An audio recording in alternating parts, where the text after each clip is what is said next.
DV stock tomorrow. Am I buying? Watch this showroom in a video to the for a surprise, and also to find out whether I'm buying or not. We're sitting at 20, not 20, but 18.59 right now. 40% down is crazy. Double verify holding stock is just, kind of in a melting stage right now. Like, not that it was in some kind of crazy upside moves, but it was going up, quite good, but now it just kind of went down. So what's next? To give you context, I'm using my strategy and system that's previously given me thousands of wins in 2023. And I'm telling you all of that because it is the truth and I've documented everything. So with DV, I'm going to mark all the previous lows as such. Let's go to the daily chart.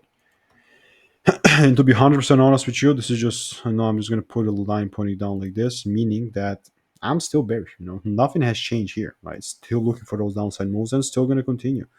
Um, unless the price starts breaking, some highs at 31. So I'm going to keep you updated.